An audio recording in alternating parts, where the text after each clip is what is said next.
balik lagi di channel Monkemon. Semoga segala sesuatunya berjalan dengan lancar ya.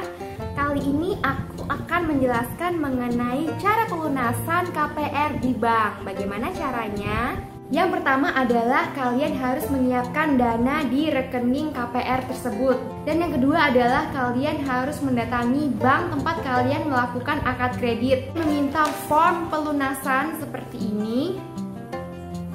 Jadi jika kalian ingin melakukan pelunasan sebagian maupun pelunasan seluruhnya, kalian bisa minta form seperti ini. Saya rasa di bank-bank lain juga sama, ada form pelunasan KPR. Kalian isi nama, nomor KTP, alamat kalian, dan alasan pelunasan. Dengan ini mengajukan pelunasan atas rekening pinjaman saya di nomor rekening apa? Ini kalian isi nomor rekening pinjaman. Ini nomor rekening pinjaman, jenis kreditnya KPR, atas nama sesuai dengan nama kreditur atau nama yang melakukan KPR, akad KPR.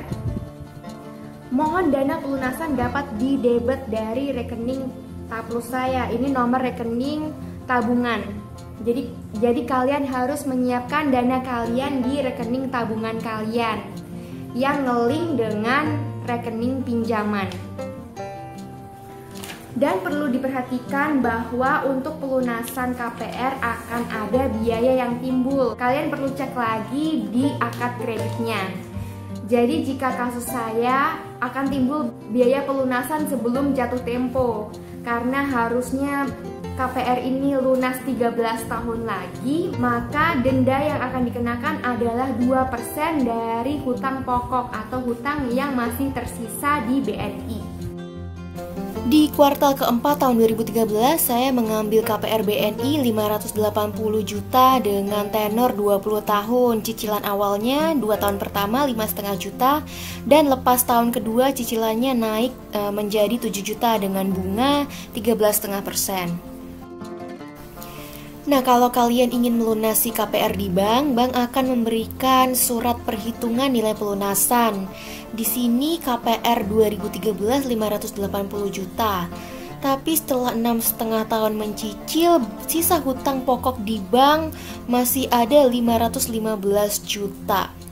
Dan bunga bulan berjalan ada 5,7 juta. Karena melakukan pelunasan sebelum jatuh tempo, maka akan dikenakan denda sesuai dengan perjanjian saat akad kredit, yaitu 2,5% kali sisa pokok, 515 juta. Dendanya sendiri adalah 12.887.140 rupiah. Maka uang yang harus dibayarkan untuk pelunasan KPR ini adalah 534.186.936 rupiah. Kalian bayangkan ya, untuk nilai KPR-nya 580 juta dan sudah mencicil selama 6,5 tahun. Dengan cicilan 2 tahun pertama 5,5 juta dan lepas tahun kedua cicilannya menjadi 7 juta per bulan. Sekarang untuk pelunasan masih harus menutup sebesar 534 juta. Jadi kalian bisa bayangkan berapa uang yang harus dikeluarkan untuk melunasi rumah ini.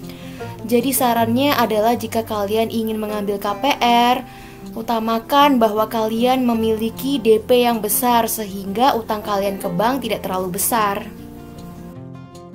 Yang perlu kalian perhatikan adalah bank biasanya memiliki waktu khusus untuk melakukan pelunasan. Jadi dihitung dari tanggal 1 ke tanggal 20. Jika kalian baru melakukan pengajuan lepas tanggal 20, maka di bulan itu kalian tetap harus menyelesaikan kewajiban bulanan kalian. Jadi kalian akan dianggap melakukan pelunasan di bulan berikutnya. Setelah kalian mengisi form pelunasan KPR ini, kalian serahkan form ini lengkap dengan fotokopi KTP dan juga buku tabungan kalian. Kalian juga bawa aslinya ya.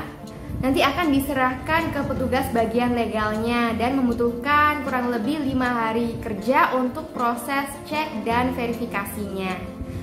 Dan setelah itu dari pihak bank akan menginformasikan bahwa rekening kita akan di auto debit untuk menutup KPR kita.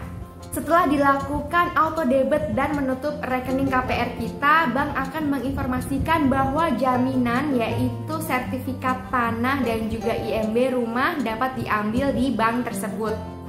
Seperti ini, sudah dapat sertifikat hak miliknya dan juga ada IMB.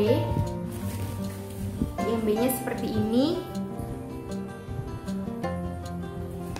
Tetapi dari pihak bank menginformasikan bahwa kita mempunyai kewajiban satu lagi, yaitu melakukan penghapusan roya. Artinya dari pihak bank akan memberikan surat pengantar untuk penghapusan roya. Roya itu seperti penghapusan hak tanggung dari pihak bank di BPN. Selain sertifikat hak milik seperti ini, kita dapat satu lagi buku, yaitu sertifikat hak tanggung. Nah, sertifikat hak tanggung itu masih terdaftar atas nama BNI. Itu yang akan kita bahas di video selanjutnya. Kalian bisa cek di sini.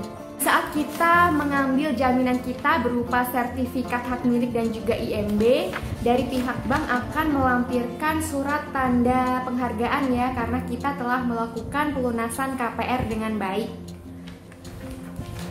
Dan juga ada daftar tanda terima dan akta pembebasan jaminan seperti ini. Jadi kita mendapatkan surat roya, surat pengantar roya dari pihak BNI ke BPN. Kita bisa urus sendiri atau bisa melalui notaris, tapi lebih murah urus sendiri karena biaya roya hanya 50.000 saja. Yang kedua, kita mendapatkan SHM, yaitu sertifikat hak milik tadi. Yang ketiga ada sertifikat hak tanggung. Itu tadi yang saya jelaskan bahwa kita harus melakukan pencabutan hak roya, pencabutan roya atau penghapusan roya di BPN. Yang keempat ada IMB atau izin mendirikan bangunan. Yang kelima AJB, akta jual beli, itu juga diserah terimakan ke kita. Nah, itu tadi proses pelunasan KPR sebelum jatuh tempo. Jadi saya telah melakukan proses pelunasan setelah 6,5 tahun mencicil KPR. Akhirnya rumahnya berhasil lunas. Yeay! Oke, semoga video ini bisa menjadi inspirasi buat kalian ya, dan menambah semangat kalian untuk rajin bekerja dan rajin menabung. Jangan suka menghabiskan uang untuk hal-hal yang konsumtif. Terima kasih sudah menonton video ini. Dukung terus channel Monkemon dengan like, komen, dan juga subscribe. Jangan lupa share video ini ke teman-teman kalian sebanyak-banyaknya. Terima kasih ya. Dadah.